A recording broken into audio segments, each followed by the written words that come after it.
Hi, I'm Danielle Daniel. I'm a psychotherapist and Doctor of Clinical Psychology student from San Diego, California.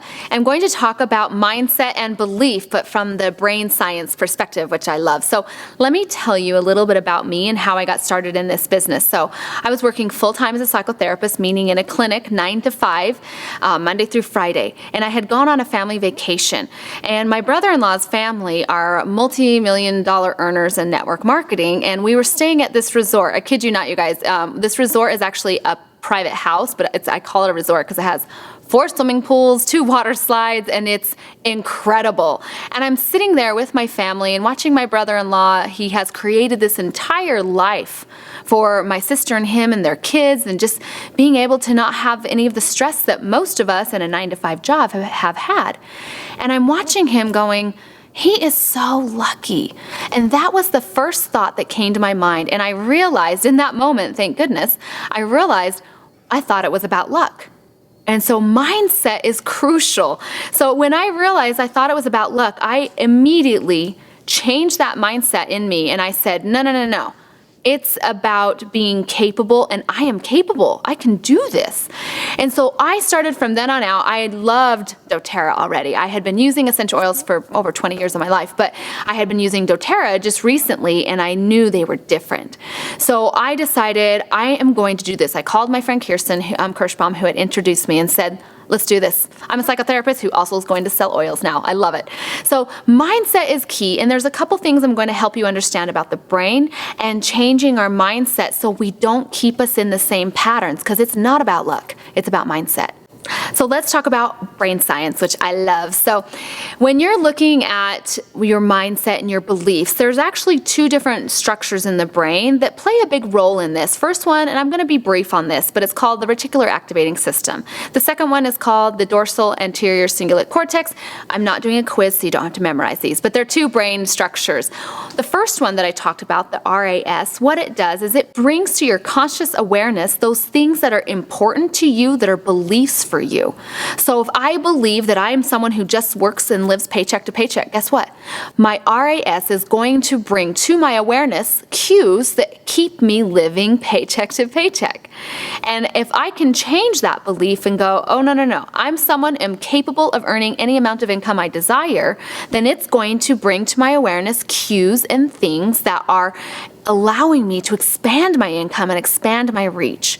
So the second part of this brain structure that I talked about, the DACC is the short name for it. What this brain structure does is when we do anything outside of our norm, okay, when we go outside of our comfort zone, it sends a risk assessment through your entire body, which sends an anxiety signal to your body, right? An anxiety response to your body. So what happens is it makes you not want to go down that track because you're not used to it.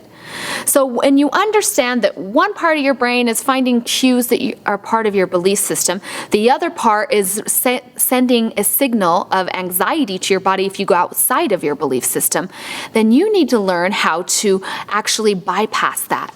So the way to bypass that are a few techniques that I'm going to have you do. The first one is going to be being aware of what your beliefs are, being aware of what those false little thoughts are. And then you're going to write them down into what I call, being from California, right, flip-flop statements. I love my flip-flops. In fact, when I got my first job, and I remember they said, you can't wear anything but closed-toed shoes. I'm like, what? It's California. We wear flip-flops, okay? So I knew I had to create a life that every day could be a flip-flop day. So let's talk about flip-flop statements. This is going to be the opposite of what you believe in the positive present tense. So instead of being like, I live paycheck to paycheck, say, I am capable of earning any amount of income I desire. Or you could say, I'm $1 million earner. Types of things like that, and you want to change those. If it's something, maybe it's something more personal, like, I'm not loved. Then you can say, I am loved and I'm lovable. Those are your flip-flop statements. The second part of that is being to anchor those emotionally. And that's going to be what will help the anxiety response that gets triggered from that second brain structure that I talked about. So anchoring those things emotionally is a couple of ways. First, visualizing. After you write those down and you want to read them every single day, record yourself doing corny voice memos so you can listen to it, and listen to these things and visualize, see yourself, feel the emotion of it. Okay, so that's the one part. Another thing you can do is journal. Journal that day that is just like your most ideal life.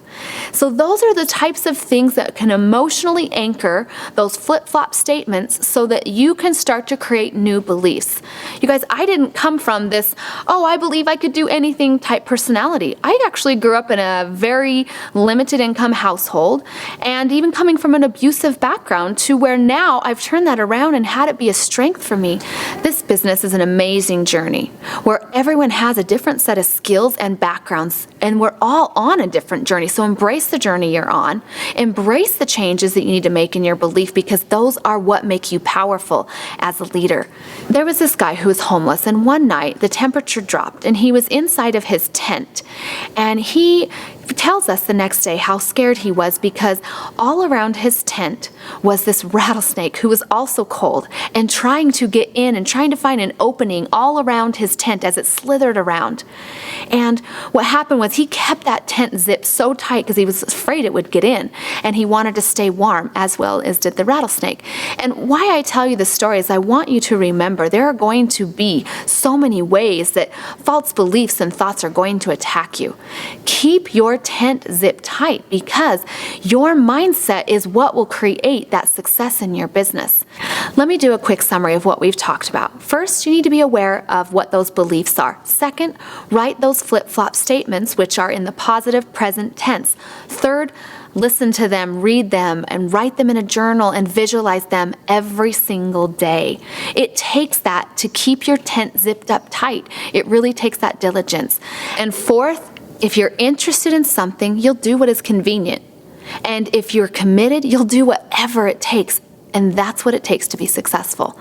So if you want to learn more about mindset and belief, you can connect with me on Facebook at facebook.com/Holpsych, HOLPSYCH. And I look forward to seeing your massive success from this.